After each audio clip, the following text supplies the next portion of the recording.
this podcast in 3, 2, 1. Wild cannons. Starting off with a smelling salt. Jeff kicking us off with smelling salts. Wow. We have Michael Komarov in the studio with us today. He's been a mainstay at the Mount Spokane Terrain Park for about a decade. Through countless hours of digging, raking, and maintaining, he's helped shape the most fun park in the area for all of us, even us old guys. He's one of the unsung heroes who works hard, is dedicated, committed, and are a major reason why the Can has a park that it has. It's seen incredible growth and success over the recent years. We love seeing you finally out of the park, enjoying more days in the POW. And we get to see that little childish young grin on your face. So welcome to the studio, and excited to get into it. How you doing? Thank you. Good. Thanks for the kind words. I'm stoked to be here. Thanks for having me. Right on. And before we get fully into it, kind of introduce, who we have in the studio today. Jeff is to my right. Jeff, how you doing today? Doing good. Stoked to talk about some snow.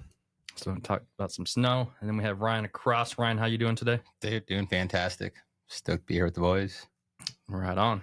So, Michael, you're not a first-timer to whacking some salts, so we didn't need an introduction there. But we did have a day riding with you. Was that the first time you did have a salt? That was the first day, yeah. Yeah, up at Silver. And did you have fun? That was easily top 5 best POW days of my life. Ooh. I would say. Life. That one's gonna be in the memory banks for a long time. That was the deepest day of the year. Yeah. It was. That year. It was, to paint the picture, it was like right after Christmas, I think. I think it was Christmas break, I think. It was December 30th. Yeah. Yeah, top 5 I remember. Yeah, so killer day, and we had multiple kind of crews of people with us, kind of coming in and out, and hit our little zones, and had a pretty rad day up there. So that was awesome again to have this maybe somewhat artificial relationship, maybe through Instagram, where I know you guys would be digging at the park, and then seeing us our clips from Silver that same day. So kind of fun to have you with us. One more thing on that day. That was a memorable day, and I'm sure we'll link the clip in that day. But you threw down a turn in our zone that we hit like 1,000 times, and it was like your first time through the zone, and you just threw down a fucking heater of a POW turn. Yeah. Dude. Yeah. With the steep terrain, the open trees, and it's pretty easy to lay down a good turn with a lot of speed, which I don't get to see very often at Mount Spokane. Not as steep over there. So yeah, going in blind. Yeah, Ryan's right. That was it was a big hammer, low too, not at the kind of the pinnacle point of that. So it's so awesome to have you riding with us. Awesome that you had the day off to hit that for sure. Right? Yeah. You were not raking all day. yeah, I definitely did not call in sick that day or anything like that. Oh, that's awesome. Another kind of tidbit to introduction. When I reached out to people, it kind of took me a while to get a little try to get some dirt on you. Really didn't get any. It was more that you're a damn good friend, honest. Someone that people want to hang out with. So Thank you to whoever passed that along. Yeah. So, a lot of the zipper emoji face would be great for those that just kind of left me on scene, that I know that you read reaching out. And then thank you for those that did reach out kind of last minute. As we get into this, I'd like to know, where you grew up and, how you got into snowboarding. But before we talk about snowboarding, I want to know a little more about your skate background. So if you want to start there. Yeah, I would say I got into snowboarding because of skateboarding. I definitely grew up skating. I wanted to move to California and skate year round. I didn't care for the snow. I went snowboarding basically just a couple times a year just to pass the time. And I think one year it just really clicked. I think it must have been, that one POW day with the friends, or, hitting the jibs, learning a new trick even can really spark the interest. So, started out skating, hopped on the skis because of my dad, and All right. immediately after I was like, I need to get on the snowboard because it only made sense because I skate, so, or I used to skate. Yeah. And you grew up in Spokane? I did, yeah. So I grew up in Spokane. And then what about skating? Was it just something that you just picked up on your own, or was it with like friends? Yeah, I mean, like? my older brother and like his group of friends and just like that generation, everybody older than me was skateboarding, and I just thought it was really cool. And when I was really young, I just liked being outside skating versus playing the video games and all that good stuff. But my dad, super thankful. He built me like a little mini ramp when I was like in 4th grade, and built me a little flat bar, and we had this development get built near the house I grew up at, but they paved the roads and then didn't build the houses for a long time, so I would always just go skate on smooth asphalt and awesome. Just set up a rail and just skate for hours. So you think it was an easy transition once you started snowboarding? I would say so. It's just hard to say because I learned snowboarding at an age where you can just like literally fold yourself in half and get right back up. And so I would say, I definitely had my days of catching an edge and, getting really mad at sport and whatnot. But I feel like I did catch on transition pretty quickly. And how old do you think you were? And then where were you at? So I think I got my first snowboard when I was like in 3rd grade. But even then, I'd go up, we'd get the stocking stuff or whatever they had. So Mount Spokane. Yeah. And I'd just go up a couple times a year, just pass the time. And even through the winter, I would be, skating in my garage, or, if there was no snow on the ground, I'd be outside in the freezing cold, just, skating. But one year it just flipped around, skateboarding. I got injured a good bit too. So that just kind of made me pump the brakes on that and kind of really transition into snowboarding. So. And then with skating, I mean, did you want to be like pro? Like, I mean, anybody, if you're young skating, I feel like it's the one thing you think about. Like, it's like the one dream as a kid, it's like, oh, I want to be a pro skater. But obviously it's very hard to do. It's very impressive to anybody who does. Skateboarding is very hard. It is so hard. It's one of, skating, you have to like, at least for me, I had to skate every single day or I would start losing my tricks. So it's tough. And then you just constantly have road rash, bruises, scruffed elbows, everything, just 24/7. So yeah. I think we've all been there at one point. Ryan shaking his head no. I can't even claim that, man. You were riding moto though, so I mean that's a little gnarlier, honestly. What about shops? Were you like a shop rat anywhere? What was your So I grew up on the north side of Spokane, and me and my neighbor friends, Charlie and David, we would just go out and skate, and we would go down the block, skate as far as we can, without our parents knowing how far we're going. And there was this new skate shop in the Mead area, Let It Ride. And when I think I was like 14 when that shop first opened, and it was just my favorite thing just to go and skate down there. And that was kind of the reason I got into snowboarding, was because of Let It Ride, or more into snowboarding, I should say. So I ended up getting like a volunteer gig there, and I'd just go after school, peel some stickers for him, like those vinyl stickers. Riley did the same thing at Pistol. Obviously, maybe got paid, but yeah. And then it's like we just, I got the shop deals, I got pro forms, you were sponsored. Well, no. But and then there was the shop gold pass or whatever. That they used to have. Yep. It was pretty cheap, and you get a lift ticket to all the 5 major mountains in the area. So I was like, might as well. My old boss there, he kind of pushed me to snowboard more to be able to sell the product and understand it. And that's kind of, I think in that era was when I, really started to enjoy snowboarding. Sweet. What age was that? Sophomore year, high school. I think I was like 15, 16. So yeah, friends could drive to the mountain. Yeah. It's kind of maybe a pivotal once we got our license and all that good stuff, and finally getting a season pass and actually just committing the weekends and all that good stuff. But yeah. And then was there like a crew of that, like maybe that sophomore, junior year that you had like around you, or was it people that you were meeting around? Yes. There was a couple childhood friends, Henry, and my cousin Dimitri, and our old friend Will. That was our crew. So did your crew have a name? No, we didn't. We weren't that weren't there yet. That advanced. Yeah, we were just having a good time. That's cool. And what about, was there like one moment, this like oh shit or aha moment where you're like, snowboarding is like it like I really want to do this? Did you see somebody, or did you land something that? Yeah, I mean, I think everything comes with inspiration. So, growing up, riding up the mountain, you see people that are much better than you, and you see somebody do something real cool, and it definitely opens your eyes, and you're like, man, I want to do that too. And there's a lot of inspiration up there. Even 10, 15, 20 years ago, there was always somebody just absolutely ripping at the mountain, I feel like. So most of my inspiration, I would say, would be honestly like the Daily crew. Oh, yeah. And Viz, of course, he's been riding up there forever, but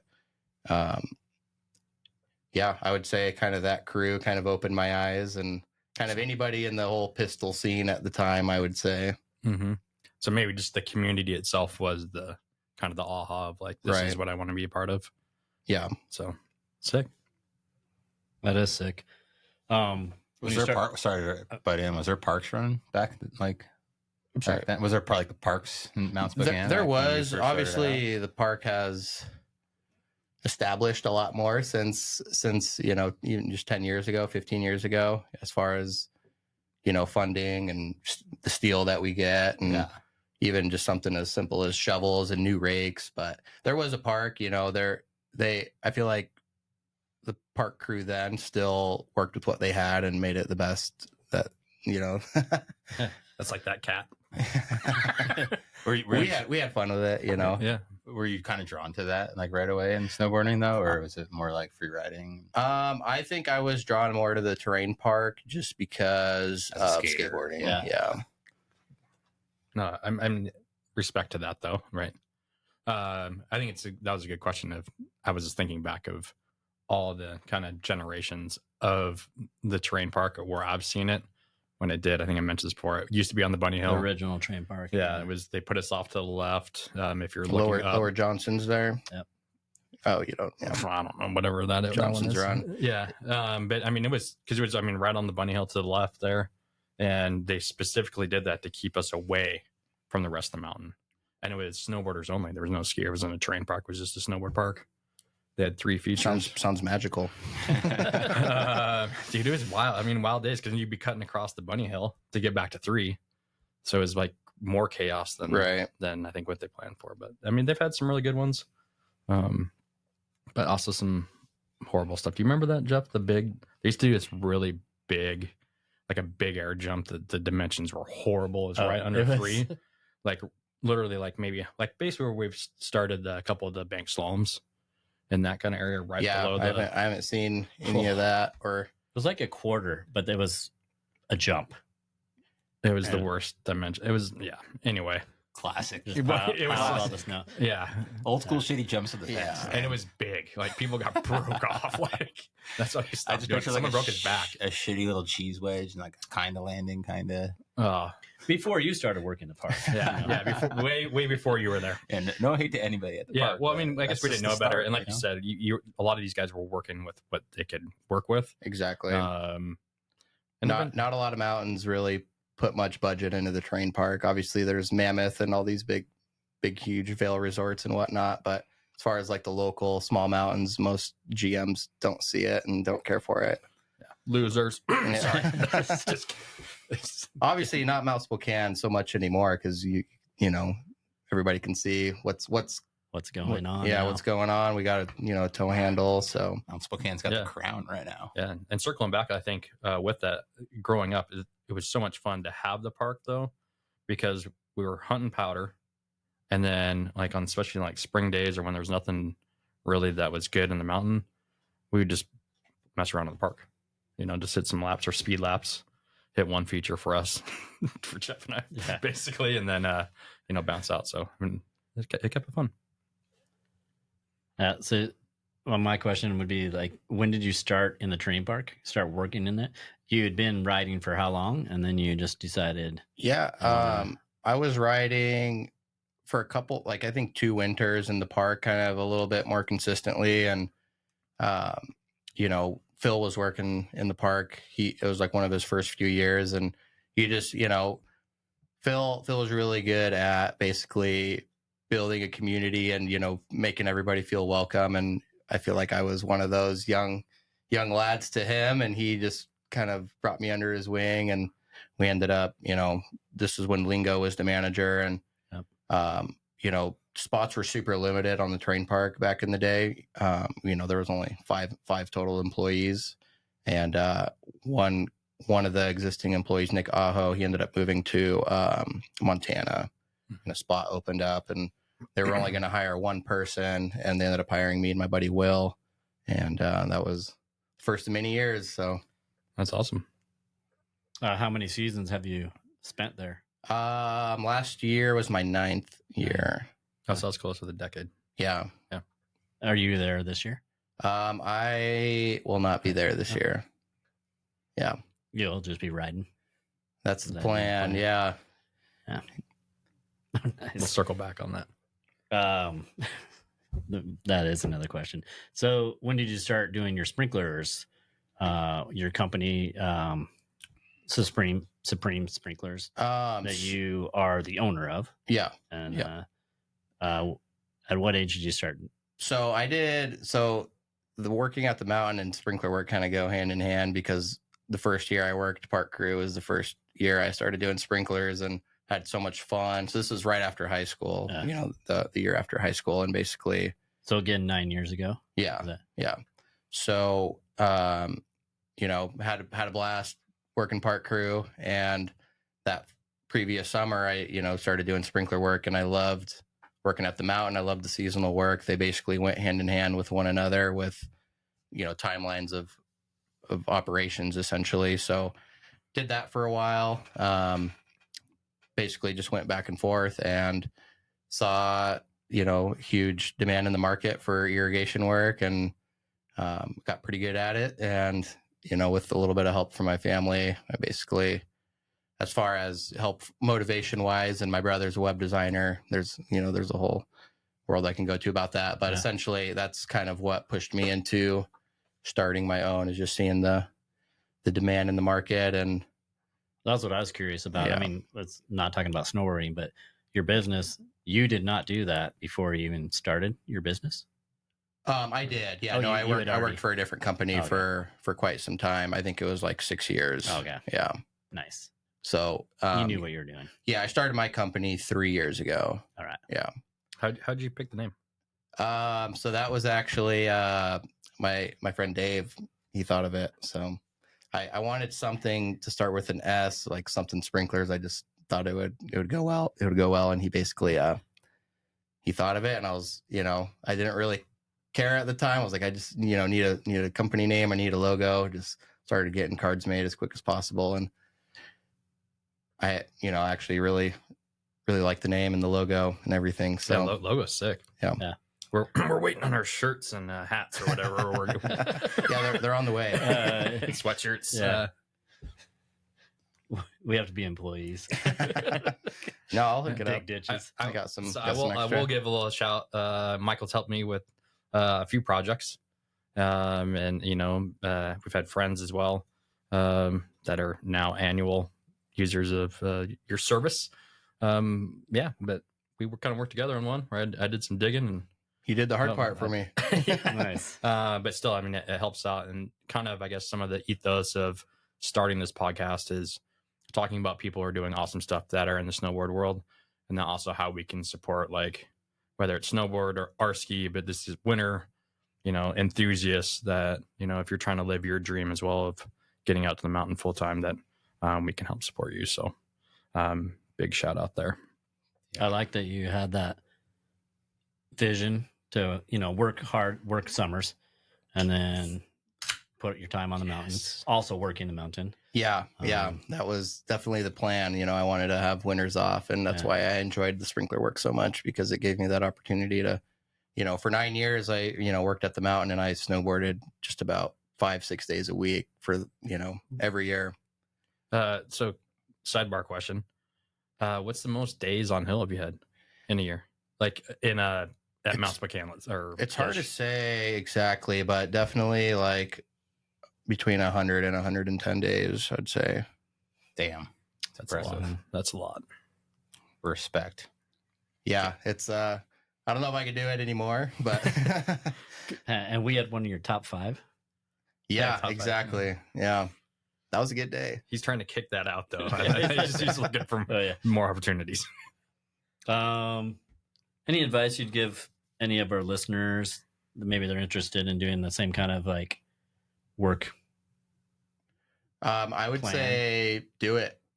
Just there's a lot of opportunity out there. If anything home service is pretty big in my eyes, and if you're good at anything, you can, as long as you market it right, you get a website going and you show up and do the work, especially with something that there's a high demand for, like you're destined to do good things, I think, so sprinklers, there's a high demand,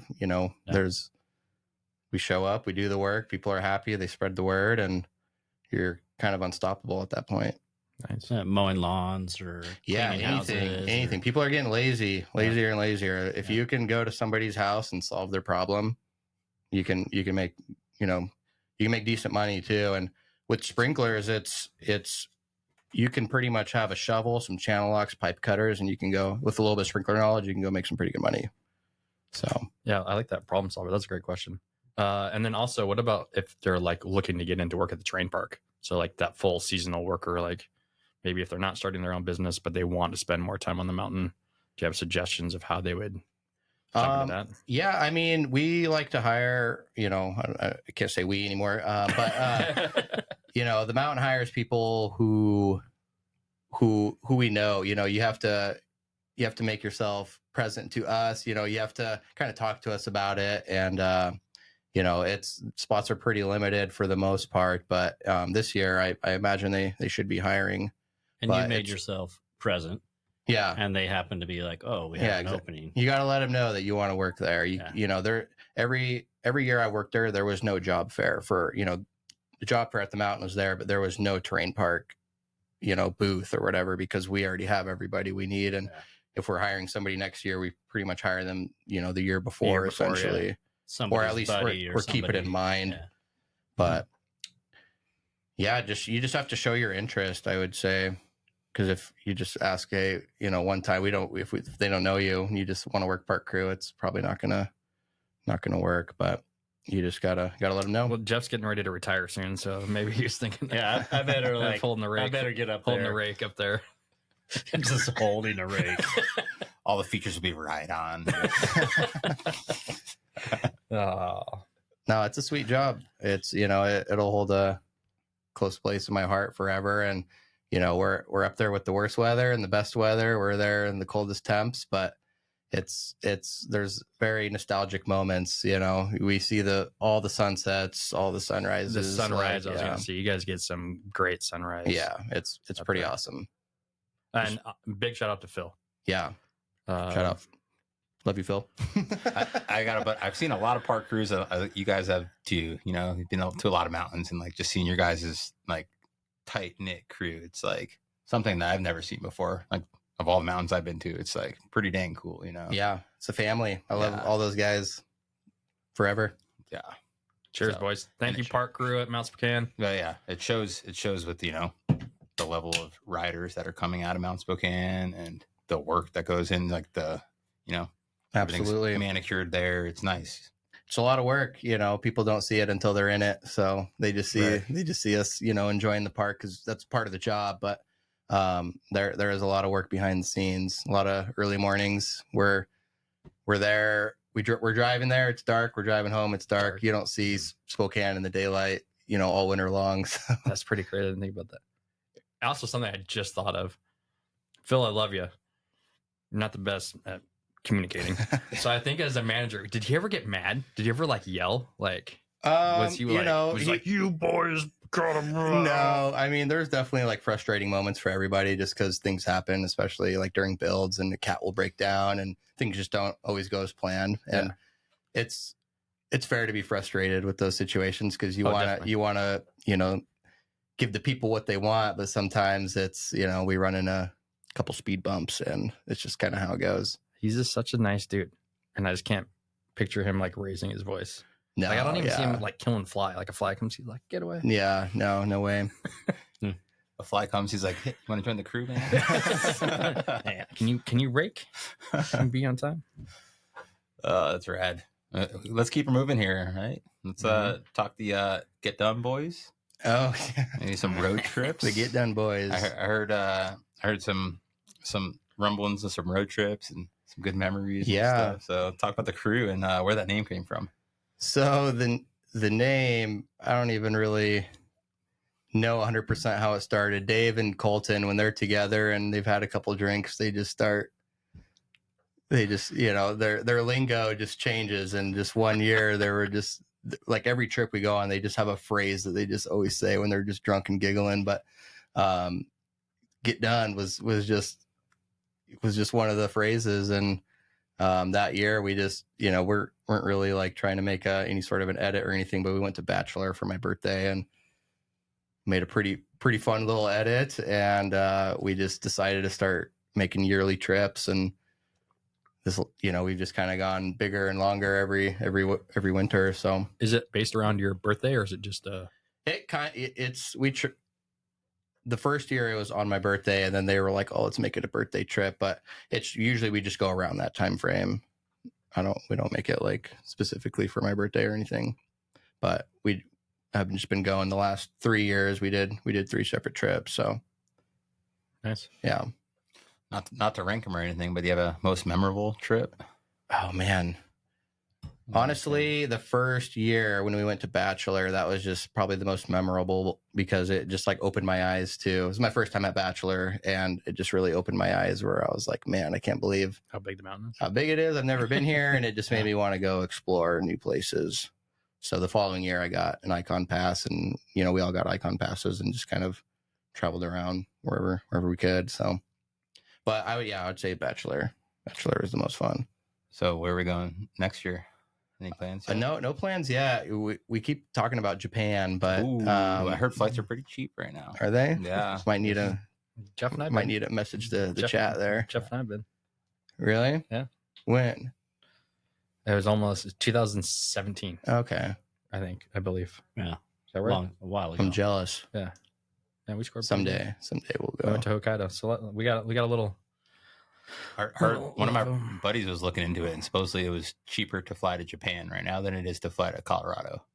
And, like do like a trip, and like they like price it out, price it out. Yeah, we did it really cheap. I think with our flight, with our stay and everything was like around $2,000. Yeah, that's pretty good. It's not expensive over there. The lift tickets weren't expensive either, and at least in Hokkaido, I don't know what the.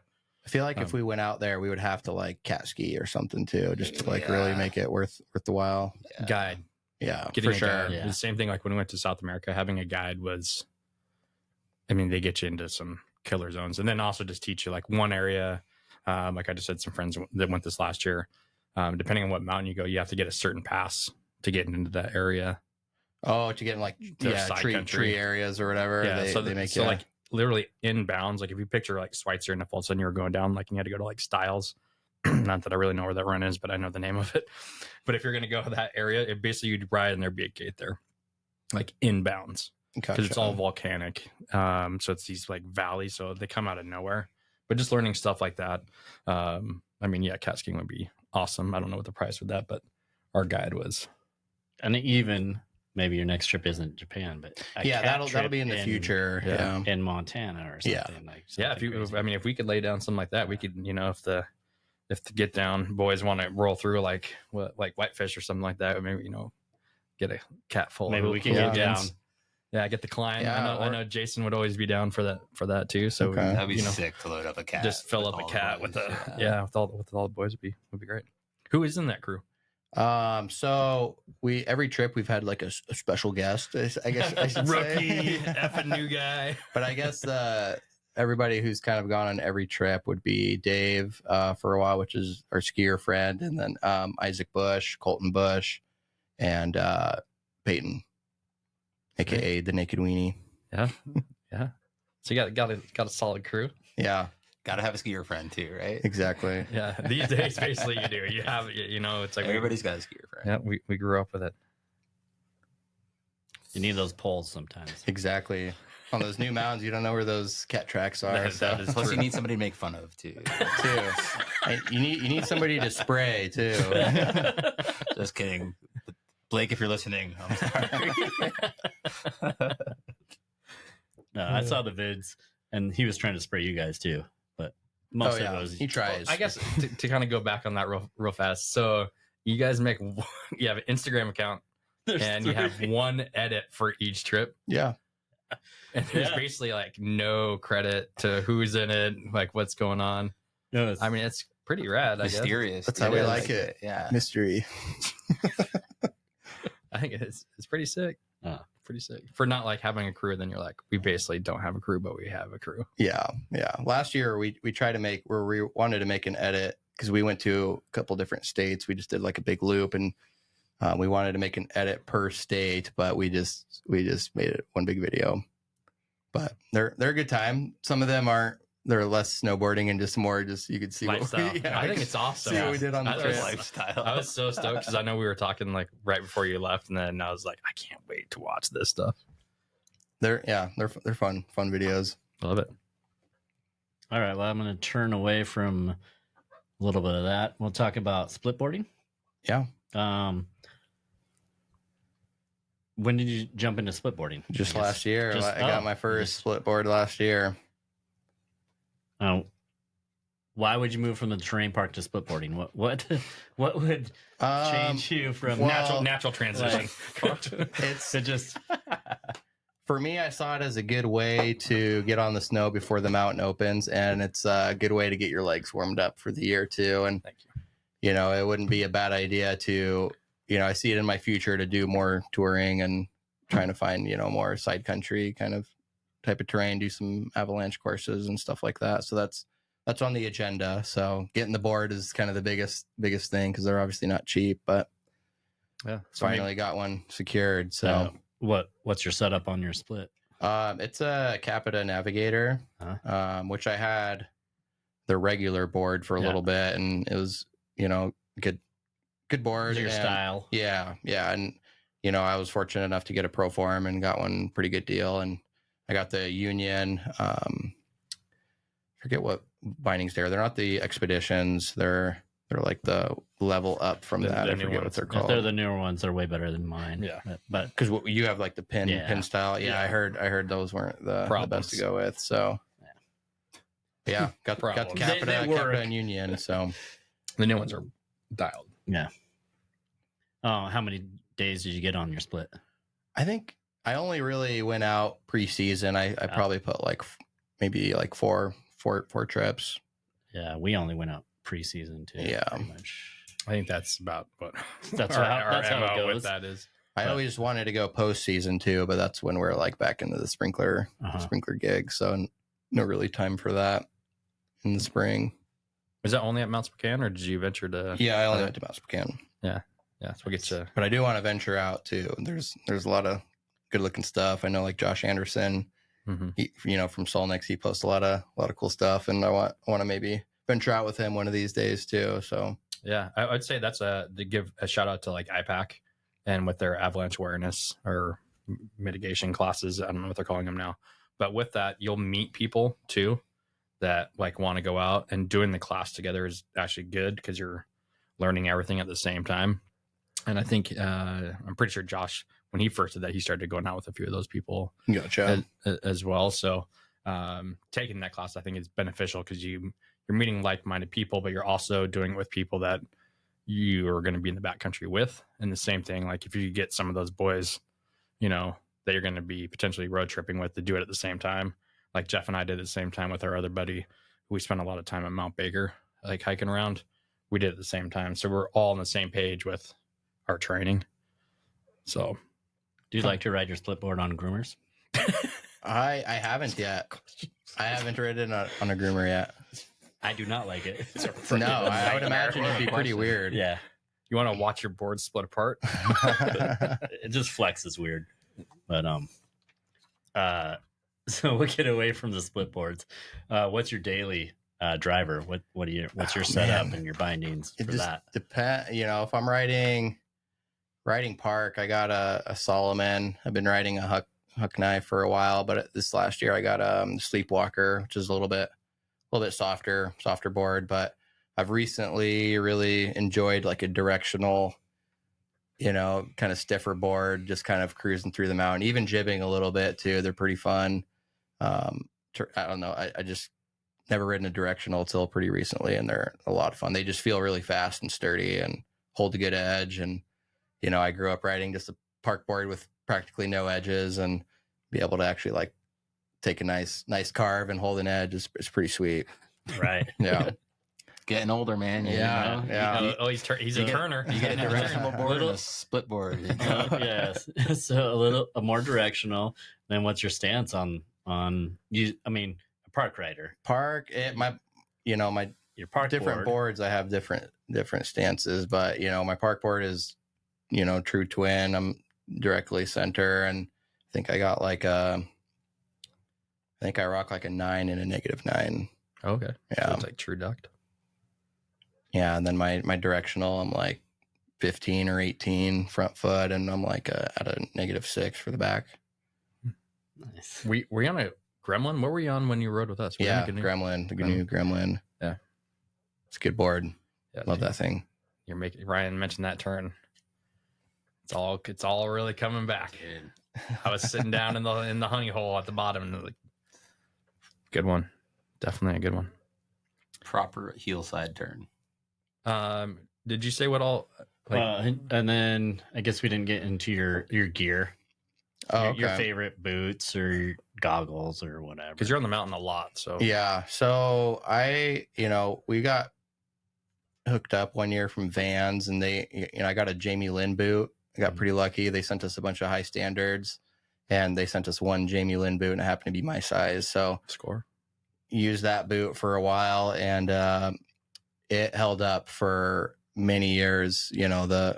Most of my boots, would start falling apart, especially walking around the park all day and snowboarding every day. But those Vans held up. This last year, I got some 32s. They just got they blew out pretty quick. So I think I'm gonna get another pair of Vans. So Vans is my go-to, I think, for boots. Outerwear. Just Quicksilver. I have one of their jackets, pretty nice jacket, and been rocking 686 pants for a while. The Dojos. Oh yeah, super Is comfy. That what the park? That's what a lot of our mostly sponsored by. Yeah, actually, but they just. I mean, I wouldn't say sponsored anymore. The mountain actually just buys the jackets now, but no, good gear. Yeah, they have like top of the line Gore-Tex jackets that work. So no, that's cool. That's great gear for people listening who want good gear. Yeah, for a people whole season. You're out there to whatever 100 to 120 days a year. Like, but I was thinking boots though too, because do you like a softer boot, or do most park riders want like a softer? I think most park riders do. I think it really depends, but I like a stiffer boot, softer binding in the park. So I was thinking that you're walking around. So I never thought about that, but you're walking around so much. Yeah. It's just tough getting a soft boot because it blows out a lot quicker. Every boot turns into a soft boot. Exactly. Ryan and I both spent a season. Ryan first, me the next, when we was held together with Jeff's ski strap that we have for emergencies. And that emergency was a full season of Ryan using it and then passing it down to me. Dude, nothing's more comfortable than a 12-year-old pair of boots with a pair of ski straps. Maybe not 12 years old, like 6 years old with a pair of ski straps, holding them together, Anyway, this podcast isn't about you, Ryan. But it is interesting just to hear, like, never thought about someone being up there, even being friends. Well, Zach doesn't count because he wears weird shit. So I'm just like, but for basically a decade up there, what you're wearing, like Jeff said, like, what shout out to those gloves companies too. Gloves. I love the Smith goggles too. Squads, affordable price, and I usually don't have much issues with them as far as the lenses fogging up or them falling apart or anything. So yeah, Smith, Powell, 686. And then Union, another quick Union, of question course. back to your boards. Do you detune them for the park or are they Just a little bit? Yeah. I'll mostly just detune like the contact points a little bit, just a hair. But other than that, recently I just kind of let it ride. Just hope detune itself. Yeah, exactly. Because they will. You just got to make sure you hit the rail when it's not super sticky. So yeah, nice. Well, right on. We're gonna get into Uprise Brewery, but before we do that, I gotta pee, so we're gonna take a break. all right. You said you would have to. Dude, I know I would have. Sorry, guys, I had to. I was falling asleep. Okay, Blake. Couldn't wait for me. I know Blake was like, Blake was so we had a podcast and he was over here doing this and he's just oops, she's We're all mid conversation. You just hear a pop. Everyone's like, "What the fuck?" Yeah. Why do they turn orange? I don't know, but I have an open cut on my thumb, and I like popped it, and it like hit that, and it started burning. Probably not good. Can you like do just half of it, or is that No. Actually, maybe. No, I think that's she's. it? All just pops at once. She's cooked. Yeah. Yeah, I don't know. Hopefully, it doesn't kill us in the long run. I mean, it doesn't kill hockey players, right? No, it doesn't seem to. Did you have one, or you want a colder one? He's got ready. Maybe is there ice in there? Yeah, there's an ice cold one here. Yeah, I'll swap it out. Nice. Now the people don't even know that I. Yeah. This is the same Commercial beer. break. No one even knows. Unless when Brennan's editing this, he just leaves it in, The swap out. Dude, blowout season's coming up, huh? It is. That must be like the busiest time of the year. Probably. Yeah. But I mean, spring we're pretty busy, but blowouts is like the highest volume of customers we deal with. Can you So unlock that? Nice. but yeah, we're excited because blowouts means just fall's right around the corner and winter's next up. yeah. Yeah. that's what a genius business to like have winters off. Yeah, it's crazy how like perfectly it lines up because, well, I mean, we get, most of November is off and then, snow starts falling in December, but right as the mountain closes, it's like we're back in business. So we're back in business, boys. We're back in business. We're back in business, T. We're back in business. So you're gonna start with Uprise? Yeah, I'm gonna crack it and then we'll. I kind of got a burp. Oh, it's not gonna go. All right, so we want to give a big shout out to our partner Uprise Brewery. Cracking some can right now. We're drinking. We have a Bright Side. We're drinking one of their Pilsners. So we got a couple beers going right here. But give them a big shout out for their continued support. Again, they're located down in Kendall Yards. Their tap room is all ages. They have a restaurant. They have Run Club on Mondays. Ryan might be joining that soon because he's been hitting no, he's shaking his head.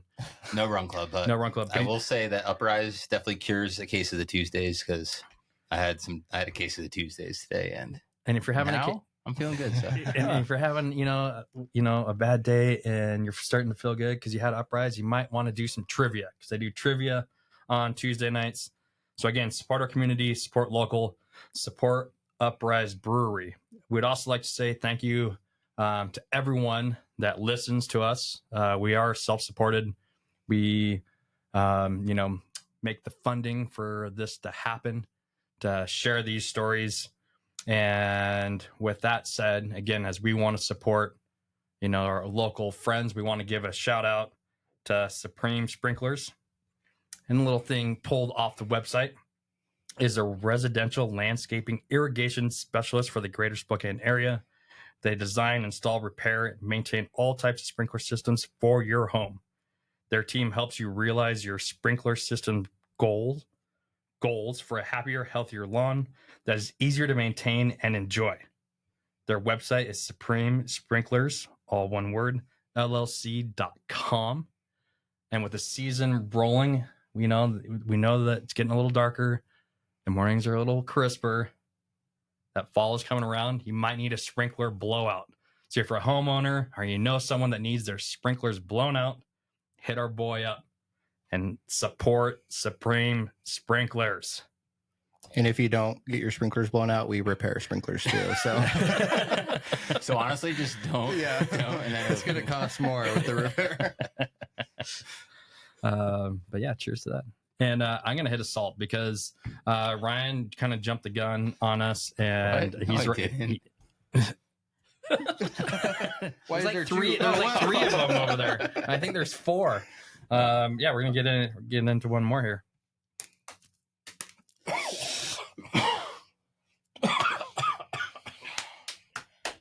Oh, those are pretty good. the gnarliest ones. I accidentally inhaled that one through my lungs, and I don't recommend that.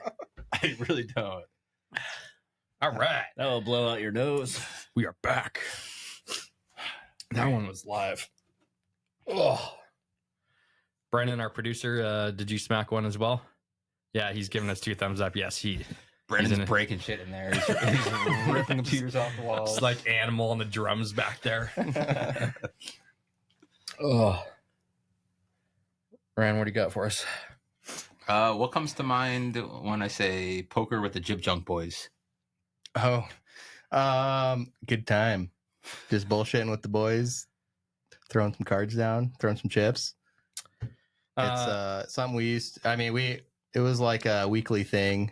It usually is during the winter, so it's a good time. Jack's been hosting it. Thank you, Jack. So Jack and the Jib Junk Boys, are they taking your money?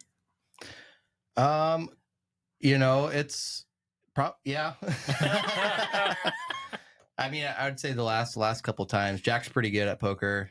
Travis won the last game too, but I feel like he has a good poker face because I don't know what the fuck he's. yeah, and he always wears sunglasses I was too. going to say, So gonna show up with the sunglasses Yeah. on, looking serious. Another little data information. What about a roulette wheel? How are you on the roulette wheel? sometimes pretty good. You have a 50-50 chance. What do you mean sometimes? 49%, sorry. 50. Well, it depends on what you're rolling. So If I you're guess- betting red or black, yeah, 50-50. or but even odd even I like betting the numbers. bet numbers, Yeah, and you do pretty well. sometimes. I love this. Sometimes Who does well all the time in roulette? Yeah. That's not a thing. Come on. Jody does. My buddy Jody does. Yep. Endless margaritas. We can have a long conversation about Jody and Get him to buy me some Powerball tickets, man. and on Blatt's bachelor party. I'll just say this real quick. Eric, my best friend, left his wallet at the golf course, and of course there was a casino. So Jody was like, "I'll go with you," and Eric had $50 in his wallet. So we bet it all on black, and then we bet it all again on black, and we won. And then I was like, "We are getting out of here." Nice. So yeah, we do So we you do pretty well. So you got We do- $200 leaving? We do pretty well. Yeah. Well, you Dang, might be, dude. and it wasn't our money, so if we Big guy. lost. I was like, Respect. Well, Yeah. let's go play poker with the Jib Junk. yeah, with their money. Yeah. Yeah, yeah. We'll all With go. Eric's. We'll all go with the Jib Junk's money. What's your go-to breakfast? Oh man, love me a good eggs Benedict. And with Jeff, what's your go-to breakfast? Mine's a Benedict. I judge any brunch place. by their Really? Benedict. What's your top Benedict spot? Locally, Yeah, I'm gonna go with Elliot's. they got it. On Monroe. They got a pretty good And Benedict. I will always get the veg. No, I'm commercial them.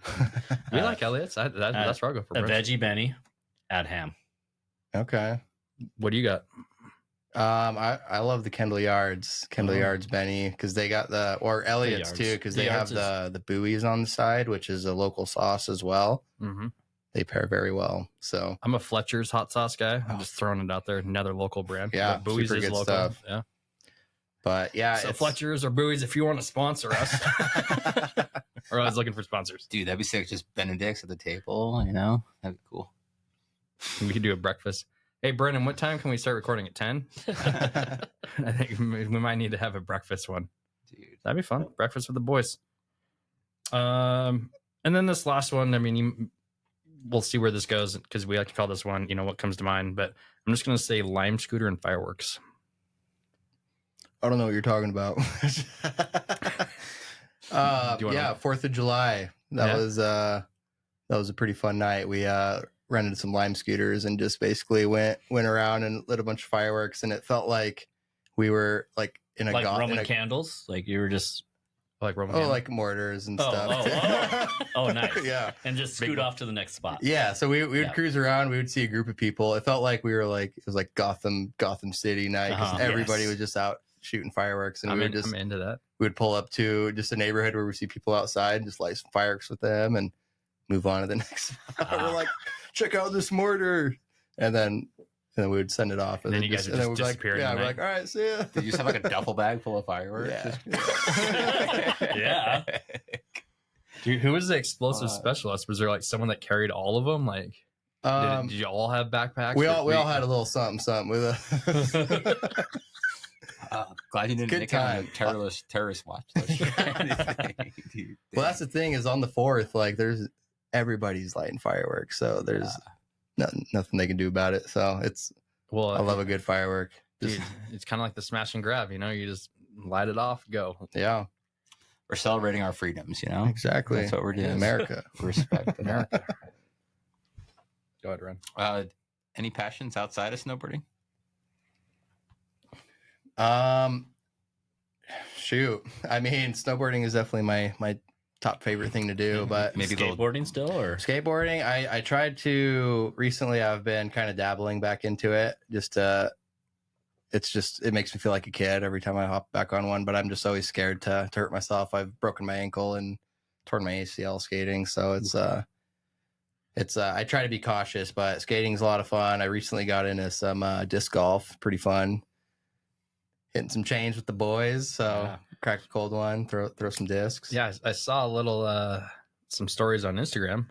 So who's the ringer? Who's the top dog when it comes to disc golf? Dave's pretty good. We all kind of one of my coworkers, he kind of after work he just kept trying to get us to go with him, and we all just got hooked. And Dave was getting really good pretty quick. So well, he just wanted to kick people's asses, is what it sounds like. Yeah. You guys all started together, or he?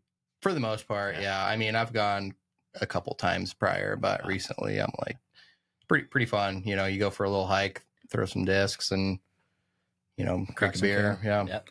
Maybe we need to all get out there. It's fun. Can you throw a frisbee, Ren? Not good, but I can. Jeff, are you? I have never done disc golf, so I got a little tendonitis in the elbow right now. So let's go out there and see what happens. He's probably just baiting us right now. Oh, I've never thrown before.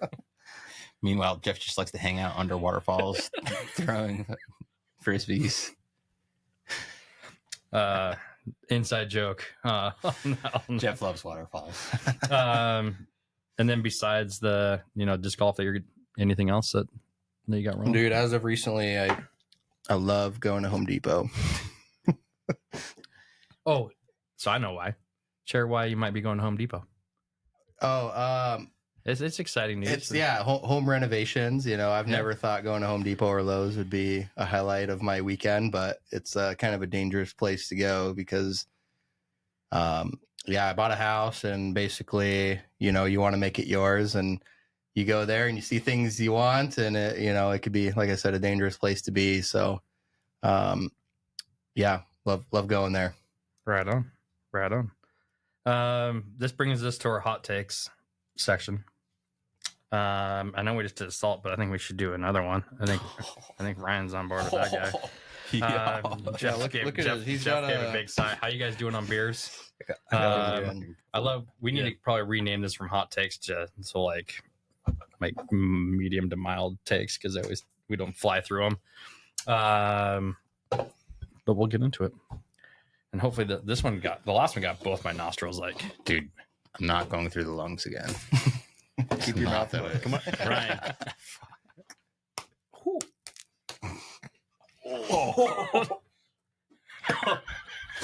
All right, that one really got me. That one went way up. I would say this, like Bombhole talks about good batches. This whole jar has been fired. All right, Ryan, try this one. These are Wild Cannons. Branded. Yep, branded smelling salts. What's favorite resort to ride park? Oh man, it's got to be Mount Spokane, of course. But anything other than that, I've had a really good time at Grouse and Seymour in Vancouver. Sweet. Those places are super similar vibes. Small mountain. Have you been to Cypress? Yeah, I went to all three: Cypress, Seymour, did and the cycle.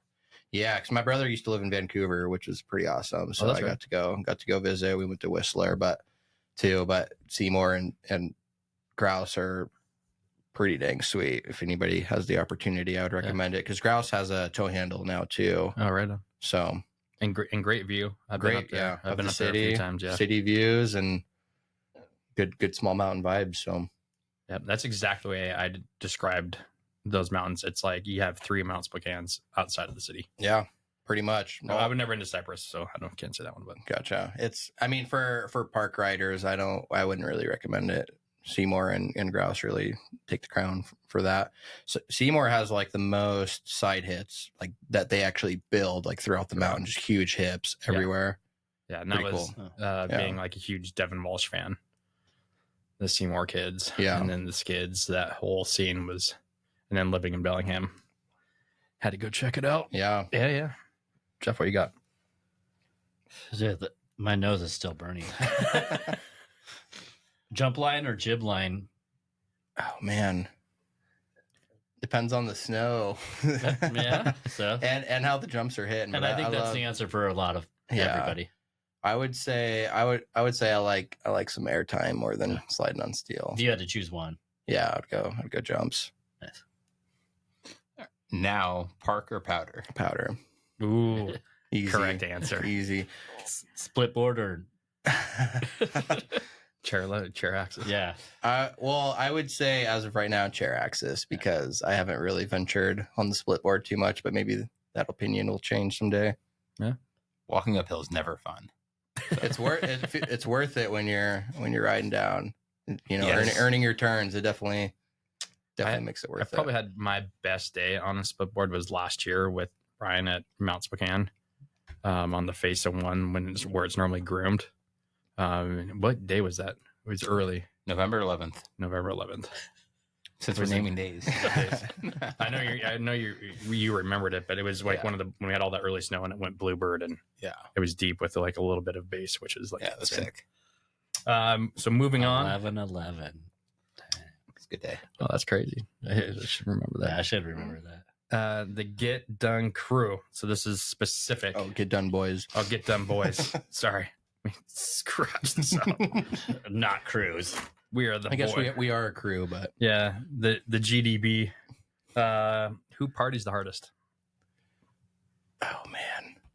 See, I would say, dude, it was Colt and Dave. You know, like I said, those two together, it's so hysterical. They're so fun to hang around with when they're, you know, they like open a certain part of themselves when they're together. It's exactly. But Dave actually, shout out to Dave. He hasn't been drinking for a while now, so he's cutting it out of his life. So yeah, good for him. Yeah, right on. So maybe when he those did two have the trophy. I would say so. Yeah, Dave. I mean, it's a tandem. It's a tie between Colt and Dave. So yeah, it's kind of like one of those things. Maybe like when you're like the crew's all partying, and you're like, hey, let's just go off and do this. That's cool. Yeah. Same. Get Her Done Boys. Who's most likely to puke? Colton. You can literally make the noise of throwing up and he'll throw up. Like even if he's not drinking. You'll be sitting in a car with him and you start dry heaving, he'll throw up. It'll make him throw up. Yeah.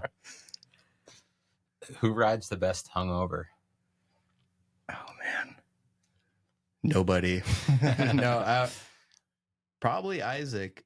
Isaac's just good any day of the week. He's so good on a snowboard. It's so fun watching him. I'd say even when he's hungover, you know, on our trips, you know, because obviously we had a couple, you know, every night or most nights when we're on our ski trips. But Isaac, he'd be snowboarding the next day like nothing ever happened. So I used to have that superpower and it's gone. Who's always the last one to get ready?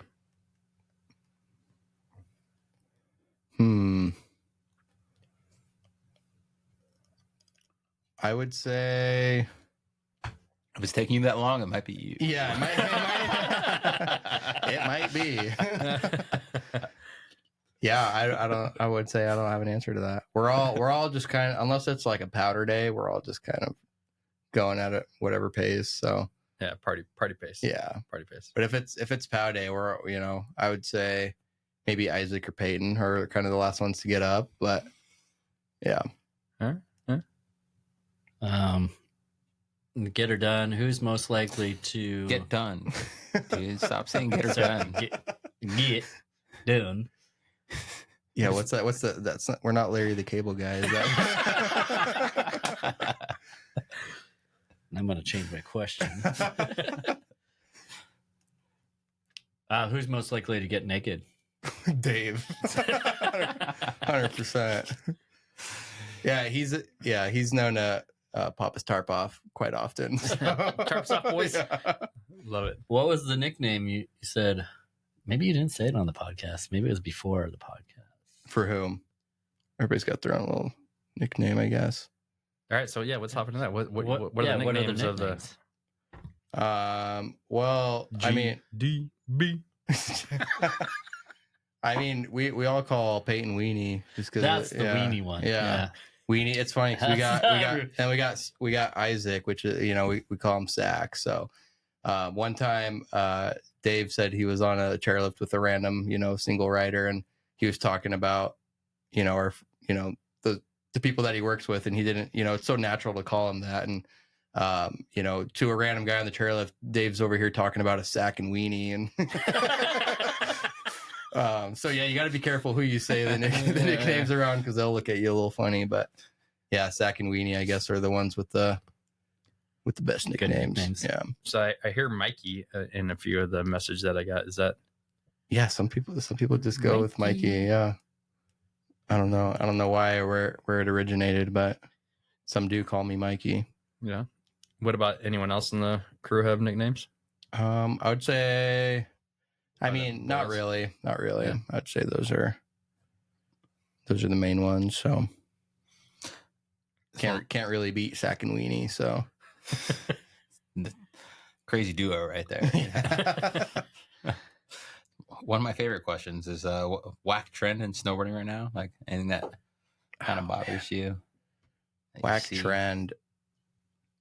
I would say I don't understand why they're trying to innovate the binding in a very different way. I think it's kind of unnecessary. You mean with the boot? Just like clip-ons and the whole phase bindings and the strapless bindings. Clues. Yeah, the clues. Oh my gosh, don't even get me started on those. But I just don't see a reason to innovate a binding that. There's some people, I can see it makes sense. You got Scotty Stevens, who has like the super skate style 1 foot tricks, and you also have Michael Lanwar with cerebral palsy, and those certain situations I could see why it could be beneficial in a certain way, but I just don't think it's the next big thing for 100% agree. Bindings. I like to feel my foot get tighter into that binding, so it just seems sketchy. Mm-hmm. Great question. Park pet peeve. What are people doing that really drives you crazy? Like as a train park employee, or whatever. Yeah, whatever. Yeah, I want to know that. So maybe double, yeah, or combined, whatever. Oh man, I would say I don't really, obviously you said you're not working there next year, so I think you can say whatever you want. Lip ripper is, it can kind of upset you, especially just after raking a lip, but that's just part of the process. Lip ripper. It's it's a broad topic, but I think it doesn't really bother me as much as it used to, just because it's it is what it is. It's going to happen always, regardless. And that like 8-year-old skier that just goes off the side. That's what I was picture. I'd say a bigger pet peeve is hearing people talk smack about certain other features, about the way a lip is built or anything like that, just because they don't know what goes into it. So Mm-hmm. But yeah, I'd say nothing really else besides that. Solid. Jeff? Do you have a trick list? A trick list as far as like a go-to? I should ask you this earlier, I guess. you know, you start off the day with. Yeah, I mean, as far as like jibbing goes, you know, when I'm working most days, I don't try to jib too hard just because I don't want to get hurt. But there's certain days where, you know, I'll just do all the basics. I love, you know, a good lip slide, nose press.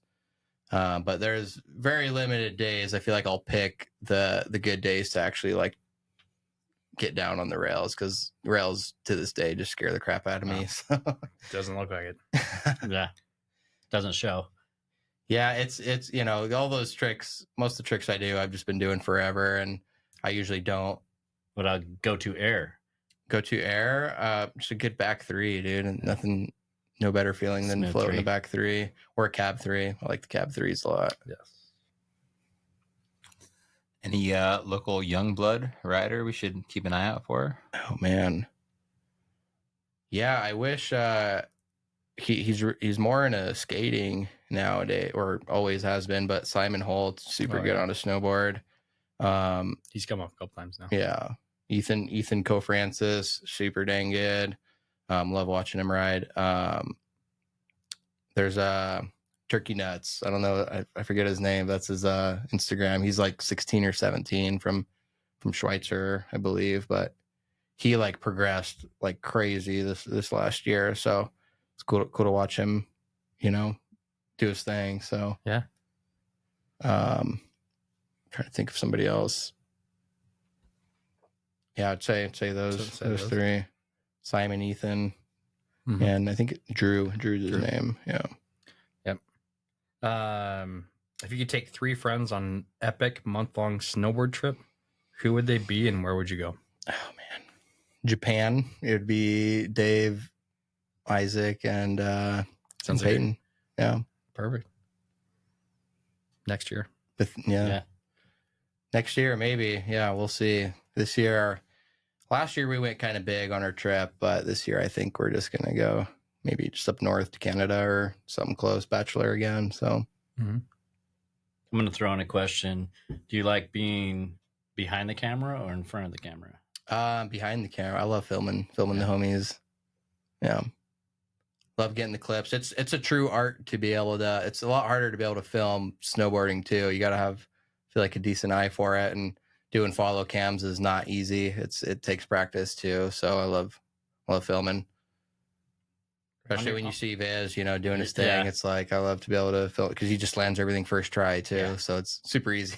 And you're already in the park and you're like, I'm film. Yeah, exactly. Yeah. You know, you're in the park every single day, and there's days where I'm just not really trying to ride, but you're just in the park hanging out. It's like, might as well clip up the homies. Cool. Yeah. Which is pretty badass, especially with like Viz. You're probably behind like a lot of like those fucking cool ass clips that, you know, gotten him where he's at. It's sick to be able to watch him ride, and like most of the time I'm filming him, it's like he lands it every time. It's like we just keep filming to get the better angle. Right. That's insane. Yeah. Community. If you could have any sponsor, who would it be? Oh man, Yerba Mate. In the can? In the can, yeah. I was going to say, so that's what he brought to the job site. Yeah. I've been, you know, shout out to Phil for showing me those. And I mean, it's a new addiction of mine. better than a Red Bull or anything like that, but organic energy drink. Yeah. So Yerba Mate would be the coolest sponsor, I think. Sweet. Yeah. Why do you love snowboarding so much? Oh man, I feel like there's so many answers to this question, but I would say it's just the community of the people and just the memories you can create with your friends, being out in nature, and just it's one of those things where I can just block out life and just have fun, especially on a powder day. So nothing like hooting and hollering with your friends on a powder day. Great. Exploring the woods. There's no better way to explore trees, I think, than zooming past. Yeah, for sure. And then you hear the friends like through the trees. You're like, shit, did they get a better line than me? Right. Dude, Michael, thanks so much for joining us. Do you have any thank yous or shout outs? Yeah, I mean, shout out Mount Spokane Terrain Park, shout out Phil, shout out all the boys on the park crew, Git Done Boys. Yeah. You know, all my family, my brother, my sisters, mom and dad, they've been there for everything. So love them all. Right on. Sweet. Well, that's been a fucking awesome time. And You're thanks. still nervous? No, not anymore. Yeah. I was very nervous, by the way. Oh, good job. Yeah. Thanks for having me. Stoked Guys. to crush some pow with you this winter. Yeah, so. I'm excited. Yeah. We better do another day at Silver. So be watching the weather. Yep. Let's do it.